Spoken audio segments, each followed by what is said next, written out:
So let's start para sa ato ang topic nato for mathematical language and symbols. Okay?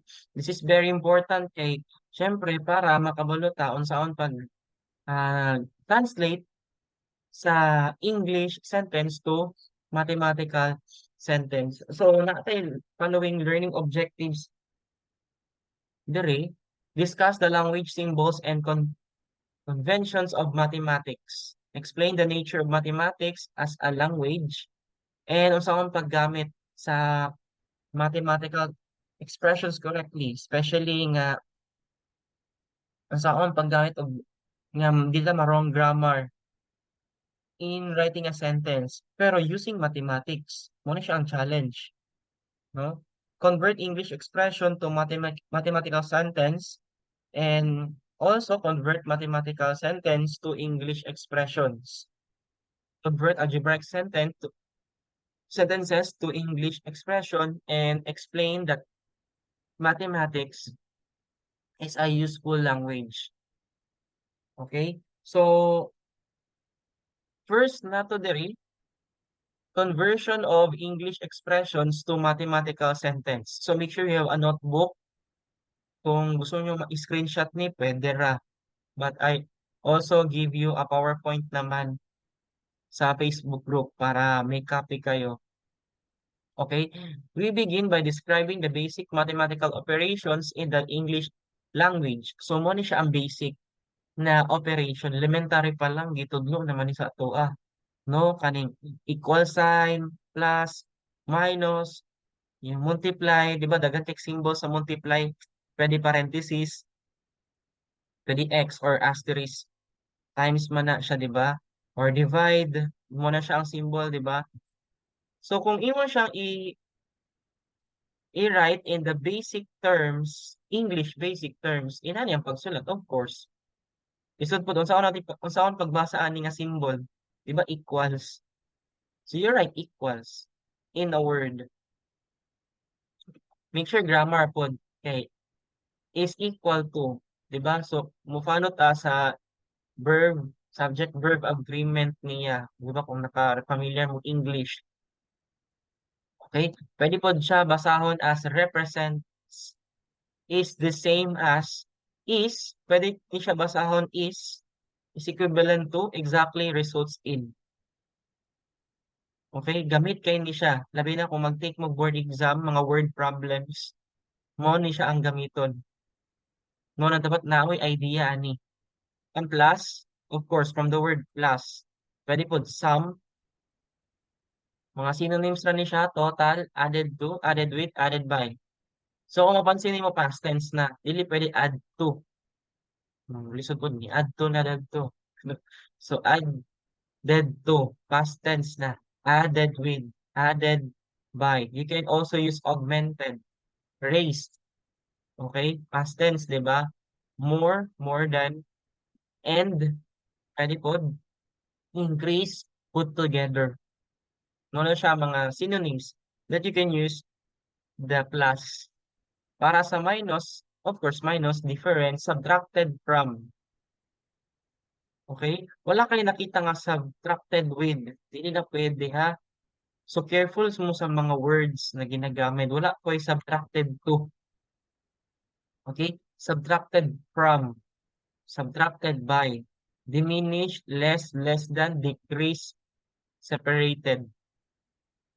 Next, times. Ang times, product, multiplied by, multiplied with, multiplied to, double, triple. Past tense dapat ha.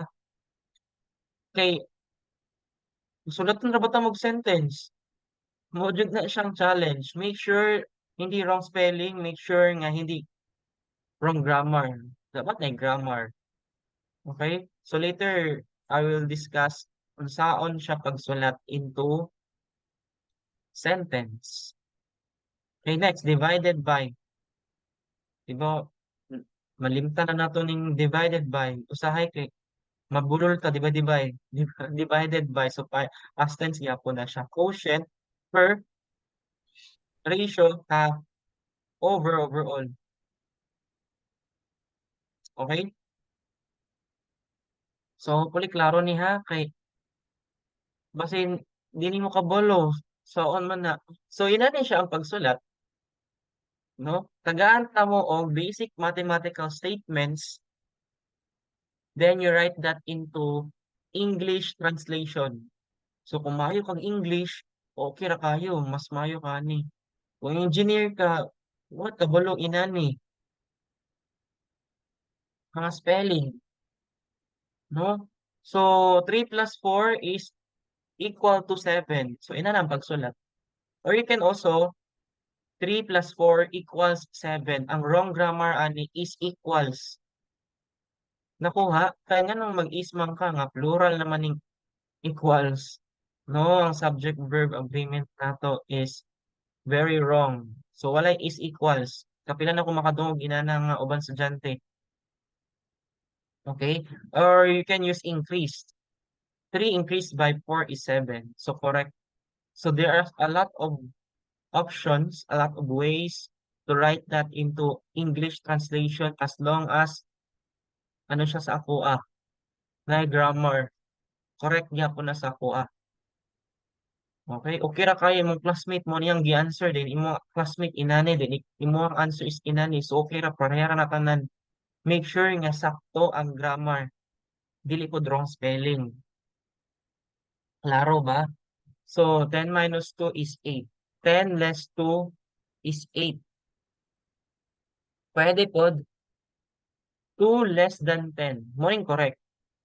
Di ba kung mapansin mo na una lagi ang 10. 10 minus 2 is 8. Pwede po 10 minus 2 equals 8. Pwede po equals. Kung di ka ganahan ng is, pwede po equals. Parehara na. Kung gusto mo playing safe ka, gumamit ka na ng is para mas madali. Okay? Pero kung mo gamit kag less than, kaya ang less manggod kay minus na siya. 10 minus 2. Pero pag less than, di ba, gamay man ang to, dili ni siya less than nga ana ha, or greater than ana, dili man na mao. Kumingon ka greater than is greater than is less than. Pag moingon kag is less than, nanay is less than, mo na tong symbol. Kay gagamit man kag inequality, pag mayroon ng in ana na nga symbol, is more than, is greater than, is, is greater than di ay dapat. So, ina ni nga symbol na. Okay? Nga wala may is, less than lang. Pero careful ka, pag gumamit ka ng less than, mauna ang 2. Kaya siya man ang negative. Siya man ang gamay. Diba? 2 less than 10 is equal to 8. So, ito siya pag understand din mo sa iyang grammar. Ito naman. Kaya ang sayo, 10 less than 2 is 8. Wrong jud na. Common error. So, ayaw jud pag wrong grammar. So, kung maglison na gali ka gamit sa less than, kanina lang para mas dali, ma-perfect pa ka. Dagan kay ma-perfect ani. So, ako ang exam, dali ra kay ni siya.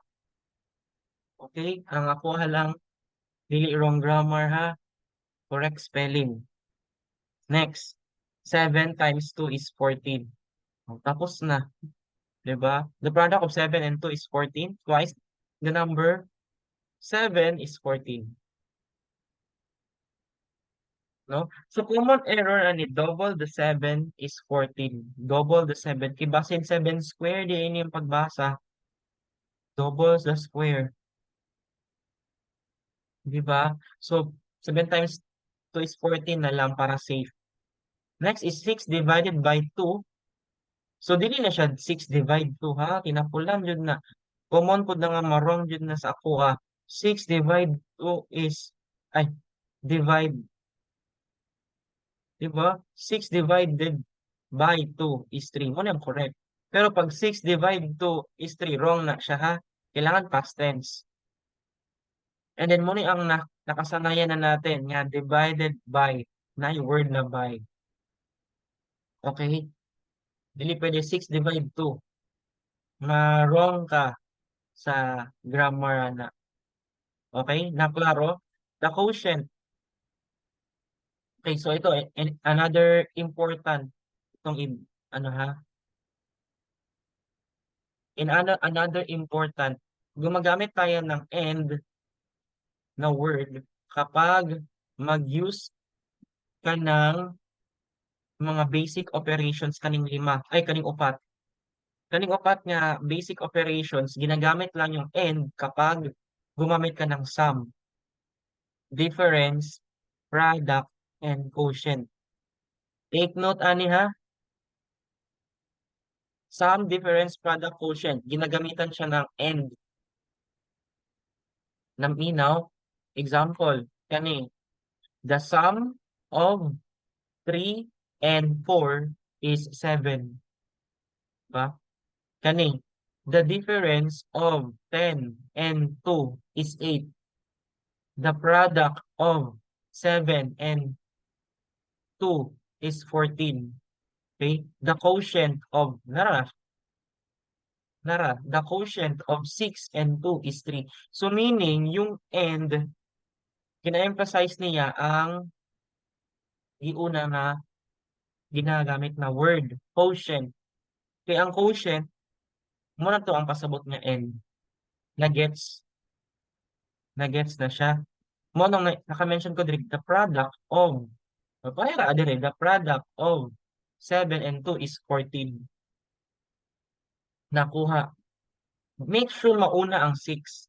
Kaya di pwede baliktad. Kaya usahay ang mga other students na ako, kaya ang pagbalihon nila. So pagbalihon nimo, marong grammar ka. Kay specific man gud ang atong numerator and denominator. Diba? The quotient of 2 and 6 is 3. Baliktad. Diba? Mauna ang 6. Kaya siya man ang numerator, aya ang 2. Siya naman ang denominator. May the same gyapon sa ratio. The ratio of 6 and 2 is equal to 3. Na gets na siya. Okay? Dili na siya, ano ha? Kanang parehara dire nga 4 plus 7 is equal to, ay, 4, sorry, 3 plus 4 is equal to 7. Dili na siya kanang pareha dire nga 6 quotient 2 is 3. Wrong yun na. No? 6 ratio 2 is 3. Dili ina na. Wrong yun na. Or parehaan ni 3 sa itong ini na sum. 3 sum 4. Diba sum ba to? Dili sabot nga ang plus mo na to siya ang i-substitute sa tanan. Na gets tanan. Kay basin ba nga pag-abot sa exam mabagsak, dili pa sabot ang plus, mo na siya imong i iilis tanan diri. Dili tanan. Mo to ganina 3 plus 4 is 7. Dili pod niya 3 sum 4. Di ba? More ag wala siya sense. 3 plus 4. Dili siya 3 sum 4 is 7. Dili.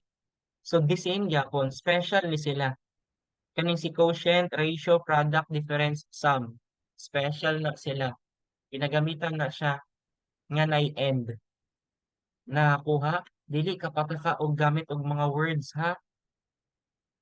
Pero kung gusto ka ma-perfect, katong simple na lang class. Kaning mga simple.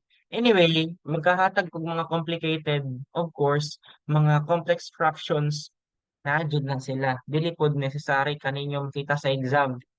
So, yung pag-expect na sa yun jud na. So, na jud mga inani. 6, okay, pwede the sum of 6 and 2, meaning, gi-add ni mo ning duha. The sum of 6 and 2, all over 4, or pwede po divided by 4 is 2. Pwede kayo. Any synonyms pwede. Divided by 4 or over 4. Pwede nang walang all. Over 4, pwede. All over 4, pwede. Okay? There's so many ways. But make sure walang violation. Okay, next. Dili na ta, proceed na ta. So, twice, the difference of 12 and 4 is 16. So, correct na siya. So, kung makita mo ang twice, automatic, understandable nga siya nga times na na. Okay? So, napod na yung mga special na pod. Special. Special yun din sila. Kaning multiplication man good. kaning double, triple, twice, and thrice, you don't need to use times. Okay? Kaya naman ko ginaingon nga, twice times the number na redundant na siya. Okay? So, ibig sabihin, pag gumamit ka na ng double, triple, twice, and thrice, understandable siya nga. Multiplication na siya. Yung-multiply na ka.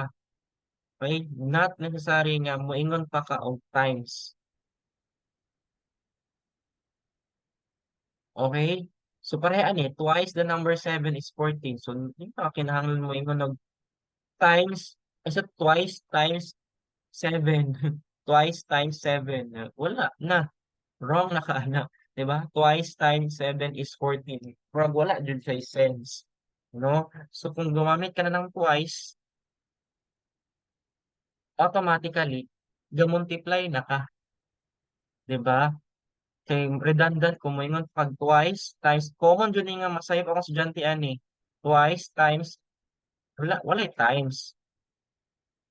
Automatic na ha, twice then the difference na dayon. Gamit jud kag difference kay para mas madali. Okay? Difference of 12 and 4 is 16. Okay? Pwede pud ka mo gamit og product. Pag product meaning kani siya nga part ug kani nga part imong gi-multiply. The product of 2 and gamit kag and. Kaya ang ibig sabihin ng and multiply ka ani. Kay gikan man ang and sa product na word, multiply na siya. So 2 mo ni siya ang 2 and 12 less 2. Kani siya 12 less 2 is 16. So meaning connective siya. Okay? Ibig sabihin, pag-connect ana mo na siya ang product times. Okay? Next. Next nato is conversion of algebraic expression to English sentence. So kani siya is nani algebra. Okay? Kaya kaya kay ninyo ni. Practice lang jud. Okay? So naatay ano diri? Algebraic statements. Applying this concept to algebra, we use the translation sa English of the variable x as the number or a number. Depende o si article ani. A or the number, a number. So ginagamit na yung word the number, a number, pag may variable. Okay? Again, ang variable depende kung X, Y, Z, any English alphabet as we represent the variable, the number pa rin. Okay? 2x equal to 14. Di ba? Muna yung na nakasanayan na to, no? 2x is equal to 14. Pero ang proper way, twice a number is equal to 14. Muna siya. Twice a number. Dili siya twice times a number. Dili inanaha. Para madali, pwede kang gumamit ng 2. Ikaw na bahala kung si gusto nimo twice ang imong pag-pronounce or 2. 2 times a number is 14. Mas madali ito. Pero kung gusto mo kag twice, pwede ra pod. Make sure sakto ra. Next, thrice. Diba? Kani, thrice, the difference of 2 twice, pwede po 2 or twice a number and 1 is 4. Okay? Naro, thrice, kani. Thrice, the difference na manggoy minus. So, di na ka moingon og minus diri. Kaya ang end mo na siyang pasabot na minus. Di ba? Ningon naman kog mga special na sila. Difference. So, twice a number. So, di na ka mag-times diri. Kaya nag-twice naman ka. Di ba? Kakasabi ko lang ha. Kay basta pag-abot sa exam or assignment na to. Kay wala nang ninaw. Pataka lang og ano. Basta maka-ano lang ko. Maka-create lang og English translation. So, mag-matter yan ko ng grammar. Okay? Next. 3. Pwede po din 3, comma. Pwede ka ganag gumamit ng thrice. Gumamit ka ng 3. 3. Pero pag gagamit ka ng 3, dapat may word na multiply. Klaro ni siya. Kaya kung magamit kang thrice, no need to use the word times because this is understandable that you multiply. No need na. Pero pag gumamit ka ng normal lang niya nga number, 3, dapat may word na multiply. So it's up to you. Make sure nga, yun nga, balik-balik yun ko ani, ang grammar lang. 3 multiplied to the difference of twice a number less 1 is 4. Hmm. The difference of twice a number n dapat ni. Tinalag ko sa gibuhat. Dapat 1. Sige, atong ibalik. Number and 1. Ayan, is 4. Para klaro. Sige. So, proceed ta.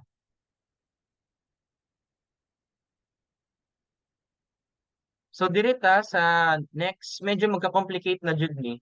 No? Napa ni. The ratio. Kung gusto nimo unahon ang kaning fraction line nato dire, gumamit ka ng the ratio or you can use the quotient. Pwede ra na, pareha ra na sila.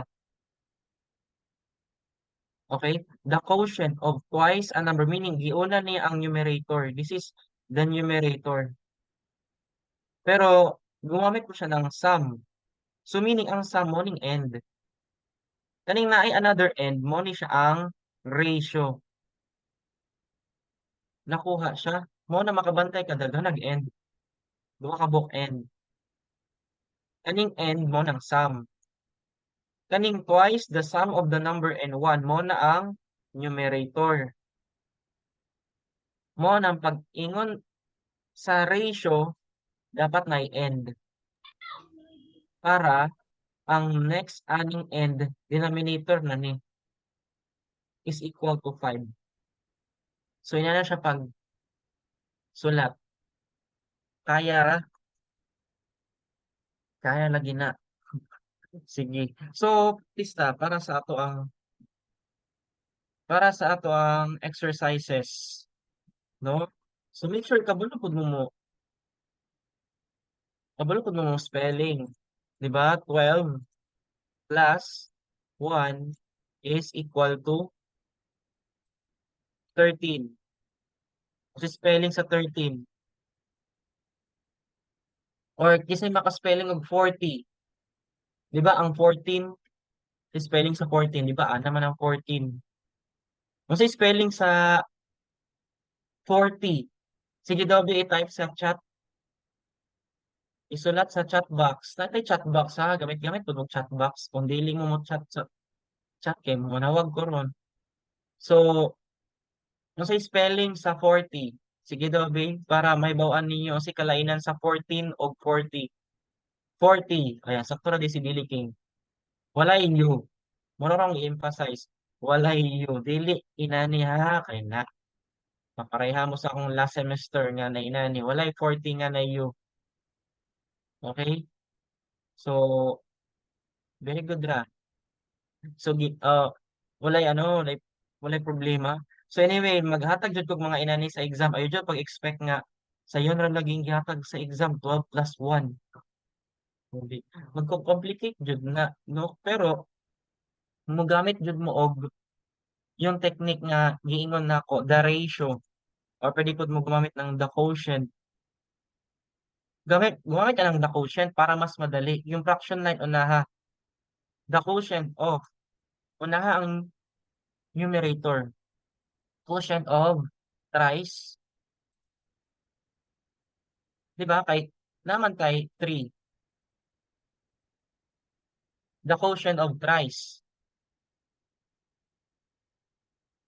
Nakuha siya. Thrice of 4.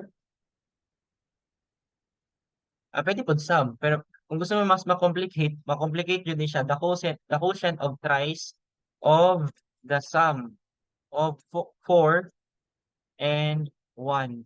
And 5 is 3. O mo na siyang answer. So, ibig sabihin, kanina, gitudlo na ko ganina, ang end mo na siya ang the sum of 4 and 1. Then, kanina end, mo ni siya ang quotient na dayon dere. Para sa denominator na dayon nga 5. Okay? So, mo ni siya ang numerator, na comma, para ma-emphasize, kanina dahil ang denominator. Okay? So, next, make sure na mo, make sure nga na mo yung notebook. Okay? The ratio. So kung maingon kog the ratio or the quotient pareha na pero kaniya akong gina-emphasize kaning main fraction kay ginatawag man ni siya og complex fraction.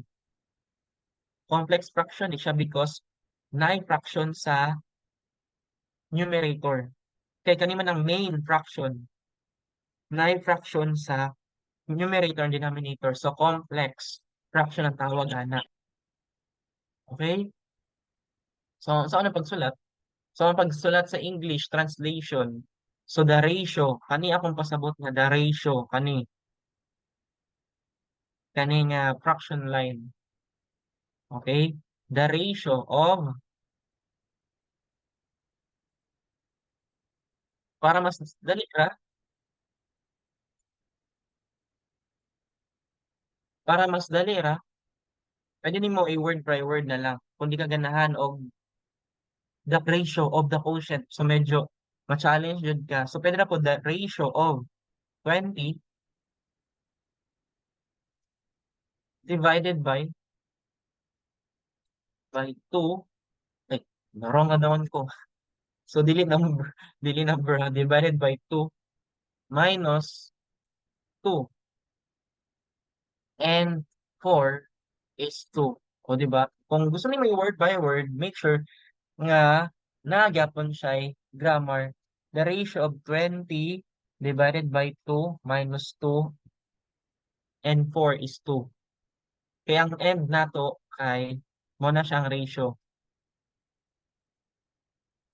Okay? So okay ra na. Okay, klaro man ang MDAS gihapon. Una gihapon ang divide. Okay?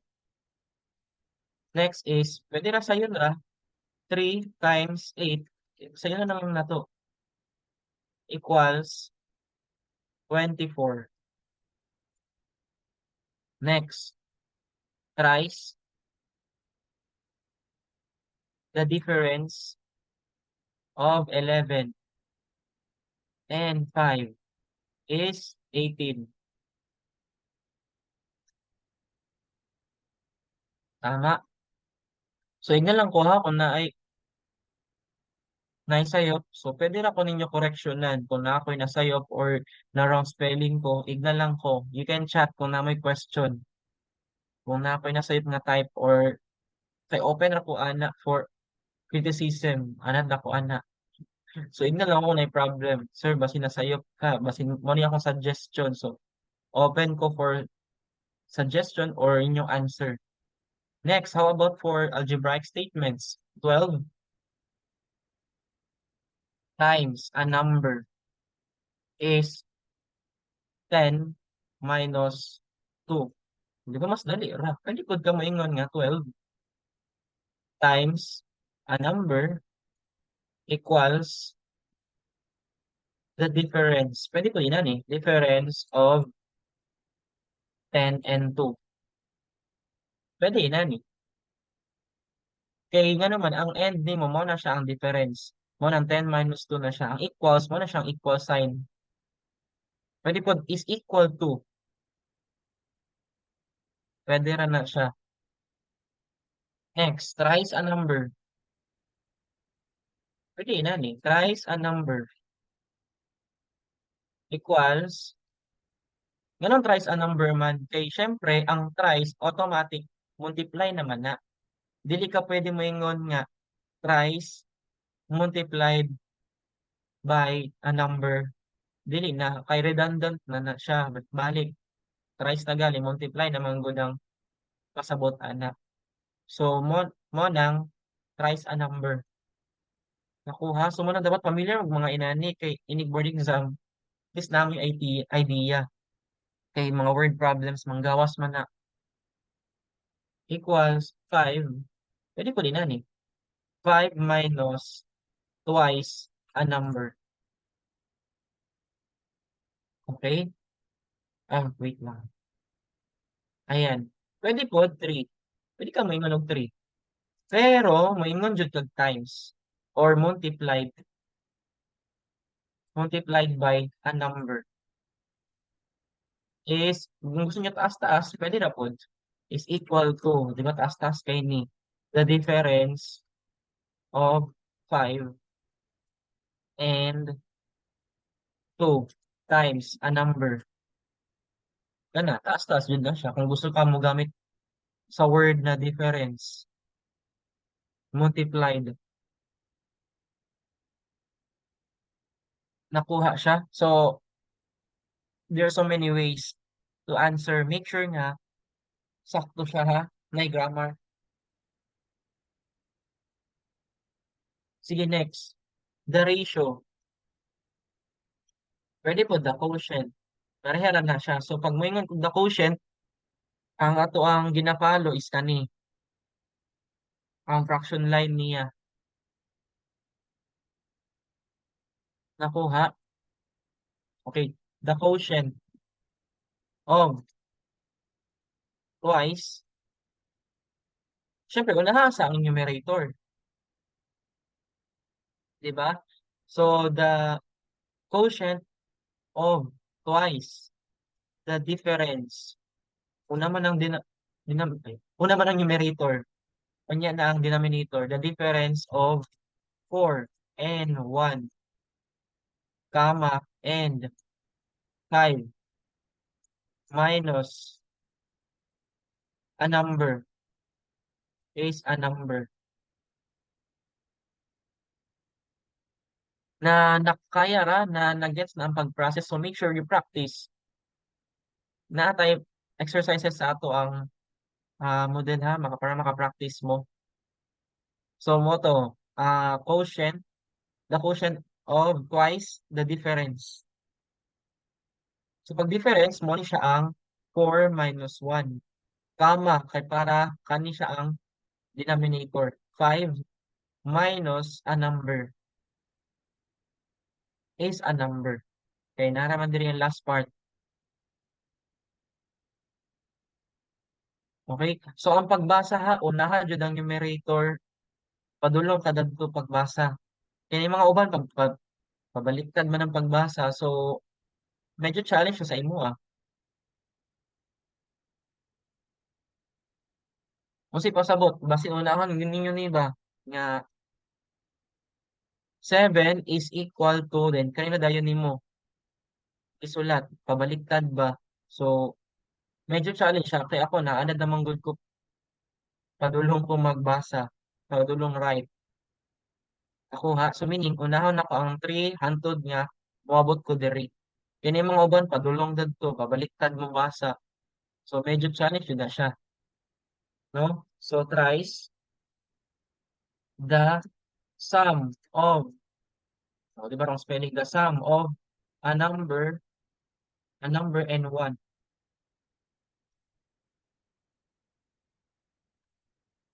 Pero kung mapansin mo, wala ko gagamit og ratio.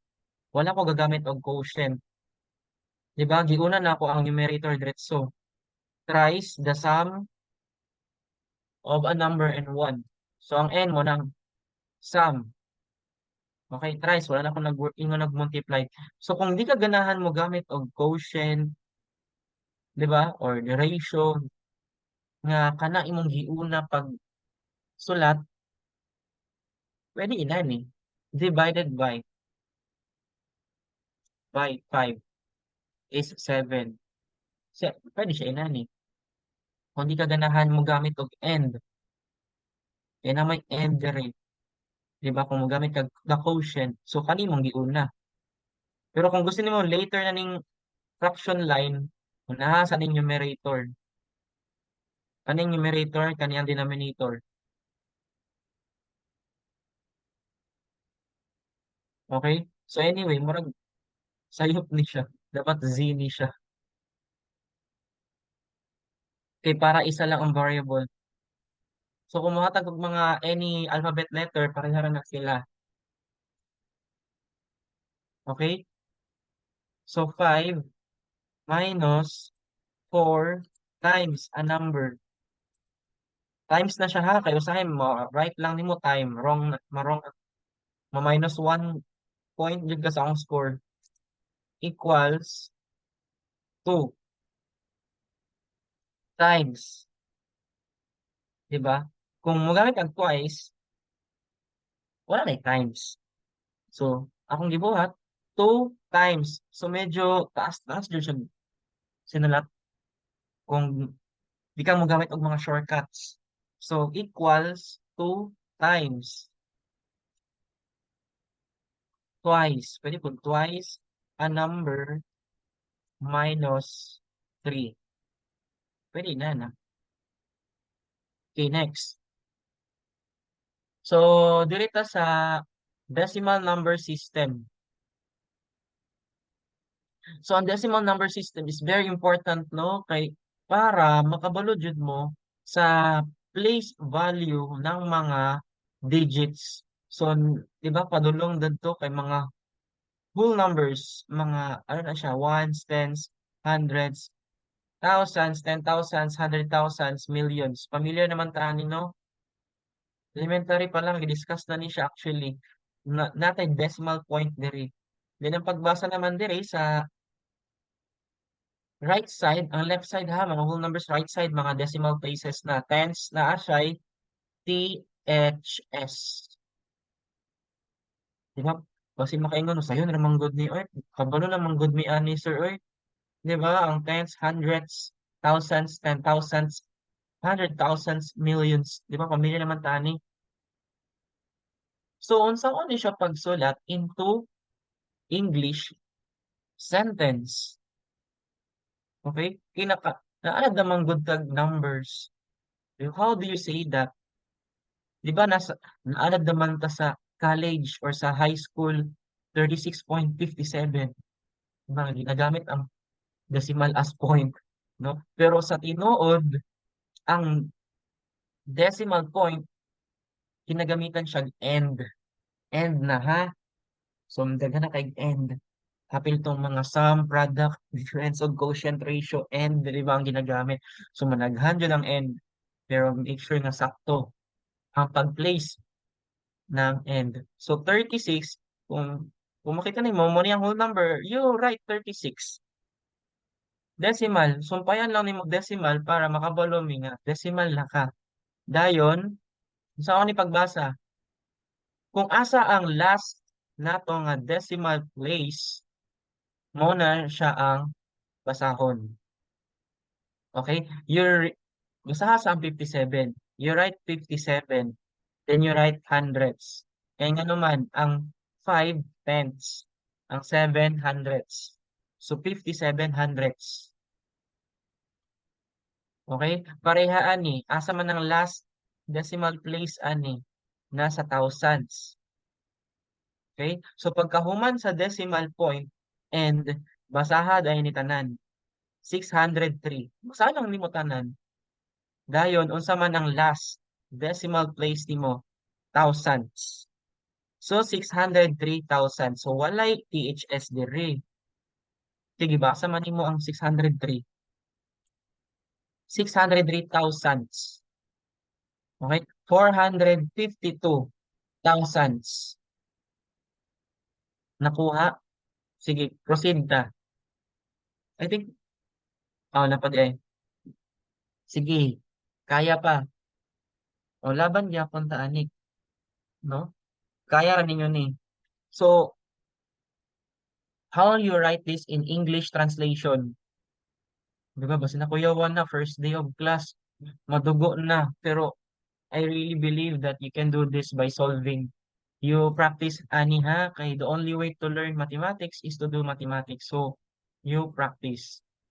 Okay? So, 12 and, so, sa maningan, place na to, basahan ng 12. Nya, ang decimal place na to, nasa, atong i-count na tens, hundreds, thousands, 10,000s. So, ang answer, ana, 12. And 12 na po. 12. 10,000s. Plus 1 is 13 times a number.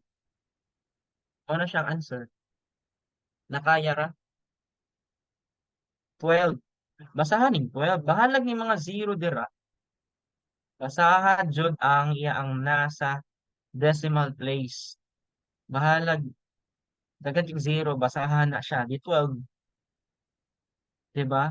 Unya kay ang decimal place niya na siya sa 10,000s. Again, tens, hundreds, thousands, 10,000s. So you write 10,000s with a THS. May S ha, dili pwede walay S. Next. O kani, kaya pa ni. Medyo gituyo jud na ako nga lisod kay para maanad mo kay para pag abot sa exam dili na mo ma-shock na lang nga inani day mohatag si sir medyo complicated para at least anad na. Okay, next. Kung nasa numerator 3, you write 3. 3 and namang good kay decimal dira and 25. Asa man ang decimal place ani? Basahon na tong 25. Nya ang decimal place ay tens, hundreds, hundreds. Nakuha? Eh, sa mali nga. Hundreds. Nakuha? Kani ha? Masin dili kabulo ha? Sa decimal place na to kay importante jud na. Times. Mo times ka diri.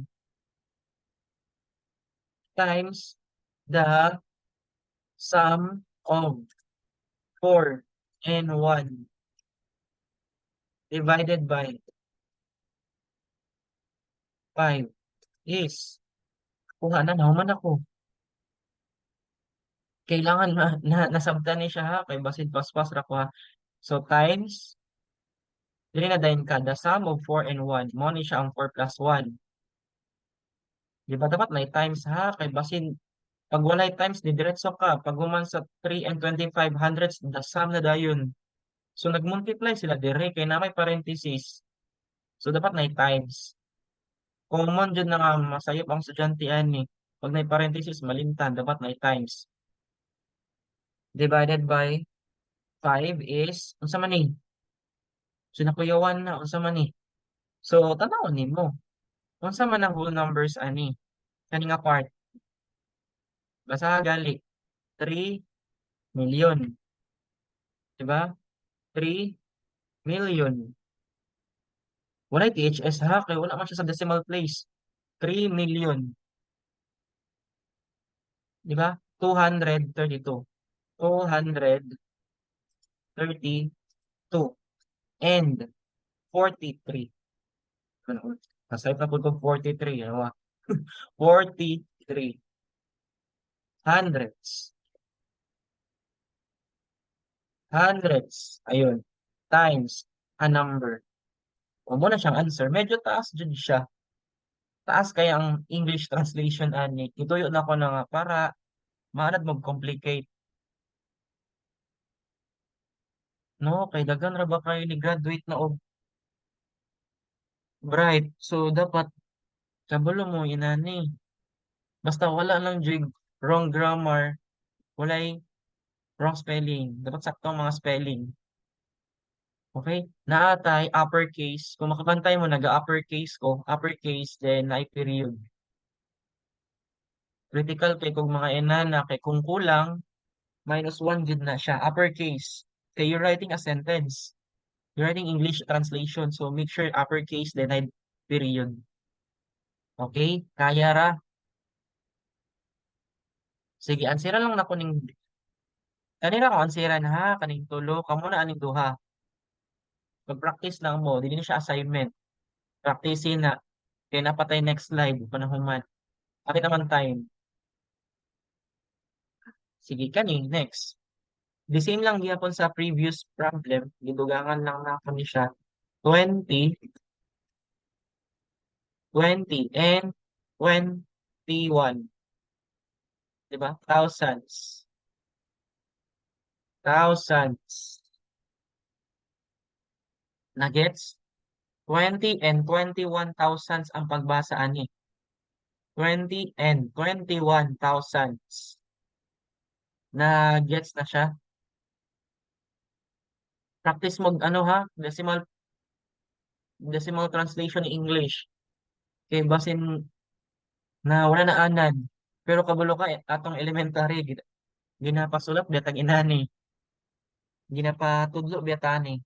Decimal places ay nalimot ko sa mga grade or sa high school. Ano yung mga proper way of writing decimal places in writing in English translations. So, mao na ang,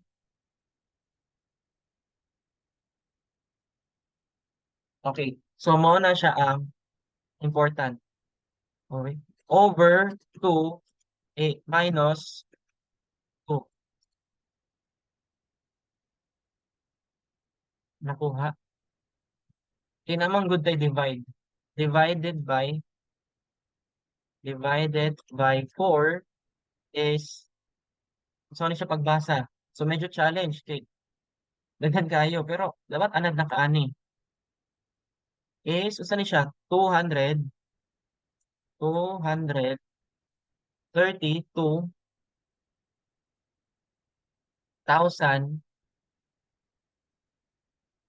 342, and 43 hundredths times a number. O, kana, okay na. 232,342 and 43 hundredths times a number. O, kaya ra. Nasabdan ra. So, mo na ang challenge ani. Kung daghan kay kog mga inani, dapat kasabot pagbasa. Okay. Elementary parang gitudlo na beta kung sa akong pagbasa sa mga numero, sa akong pagbasa sa mga decimal place and whole numbers. So, ato lang gi-recap, no? Nalang challenge kay na yung mga algebra. Pwede na ka mo nag times a number. So, di na ko mo answer ani kay wala kay time. So, you have to practice also that.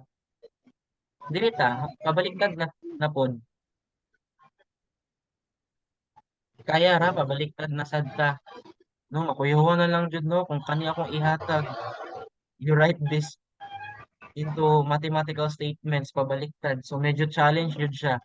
So, mo na exercises para anad na mo. Okay? The sum of the number and 4 is 12.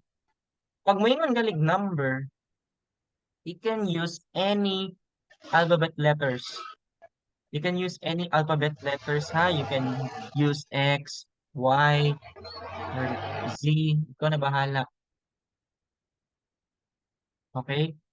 So, ang answer, ani, X plus 4 is 12 man. O, na siya.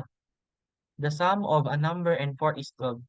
You can also use Y, Z, A, B, C. Ikaw bahala. Basta any variable. Correct naman na siya. Yung i-complicate X na lang good. Kaya mo may common sa variable na to. Okay, next. The difference of twice a number and 11 is 50. So, ang answer ana, 2x. Kaya yun nga, sabi ko lang, pag may nakita kang difference na adjud na end, so meaning, gi-minus ning duha. 2x minus 11. Diba? Pero ang pagbasa, twice a number, minus na siya 11 is 50. Okay? The ratio of 2, the ratio of number and 2 diminished by 5 is 15. Okay? As you can see, na comma. Pag may comma, meaning kanira jud ang may fraction. Kanila ang diffraction. Lahi na pud ni. Nakuha. So, ang ibig sabihin, x over 2. Wait lang, para klaro, x over 2. Wait lang. Ano sa mani? X over 2. Ayan. Minus 5. Yun, 13. The ratio of the number in 2. Masakto na. Diminish by 5. Okay, usahay manggod base na ba ang minus 5 na adiri sa numerator na or naa sa ubos x, the ratio of a number in 2 diminished by 5. Basin ang minus 5 na sa denominator na wrong na ano siya ang answer. Nakuha. Next. The quotient of a number less 5. Oh. So, mura gyapon. Wow lang na ko ni. So, the ratio ay the quotient parehara of a number quotient of a number less 5 and 4. So, kanina ang 4 is 11. Oh,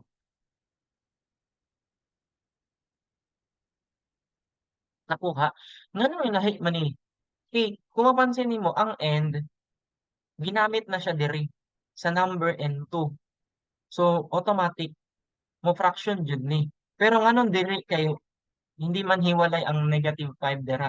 Kay, kay klaro man gud kayo nga kani ang numerator, giusa man siya the quotient of the number less 5. So, kani ang numerator, kani ang denominator. Kani man gud, klaro man gud ni siya nga kani ang numerator, gumamit na siya ng end. So, obviously, this is denominator na. So, wala ni labot. So, manang careful jud mo. Kay basin ba, ang answer ninyo diri, x over 4 minus 5, na walay apil sa fraction line ang 5. Marong jud ka ani. This is wrong na kung x over 4 minus 5. So, apil ang negative 5 sa numerator. Kay klaro man siya diri. Okay? How about percent? Di ba, wala gitudlo ni sir, pero 9% na. So, 60% of, pag mo-mention galing off, pag mo-gamit galing off, multiply na. Okay? So, wala na siyang answer. Ay, like, complicate. 60% of a number is 15. Or you can also use 0.6x. 0.6x. By 60% is 0.6. Parehara. Okay, so we're done. It's already time.